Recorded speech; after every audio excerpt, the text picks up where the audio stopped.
నిరసన. అది అలాంటి ఒక మాట. అది మనకి జీవితంలో ఎక్కడో ఒక చోట ఎదురవుతుంది. ఒకవేళ ఎవరైనా మనకి నిరసనగా ఉంటే మనం తట్టుకోలేం. మనం ఒకరికి నిరసనగా ఉంటూ ఎటువంటి శత్రుత్వాన్ని పెంచుకోలేం. ఇలాంటి ఆలోచనలు మన మనసులో వస్తూనే ఉంటాయి. కానీ నిరసన, ఈ మాట మీ శాంతి కొరకు, అలాగే మీ సంపద కొరకు ఎంత ముఖ్యమైనదో అన్నది మీకు తెలియదు. ఒకవేళ రేపు ఎవరైనా వచ్చి మీతో నిరసనగా ఉంటే అన్నిటికంటే ముందు మిమ్మల్ని మీరు చూసుకోండి. మీరు ఏం తప్పు చేశారన్నది, మీరు ఎవరినైనా నిందించారన్నది, మీలో ఎటువంటి వైకల్యం ఉన్నదో దాన్ని అర్థం చేసుకోవడానికి ప్రయత్నం చేయండి. మిమ్మల్ని మీరు మార్చుకోవడానికి ప్రయత్నం చేయండి. ఆపై చూడండి.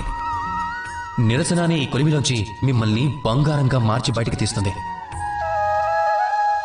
అందరూ అంటూ ఉంటారు ప్రపంచంలో చెడు పెరిగిపోతూ ఉంది అని. అంటే దానికి కారణం చెడ్డవాళ్లు పెరిగిపోతున్నారు అని కాదు. దానికి కారణం ఏమిటంటే మంచివాళ్లు, మంచి ఆలోచన, మంచి భావాజాలం చెడుకి నిరసనని తెలియజేయలేకపోతుంది.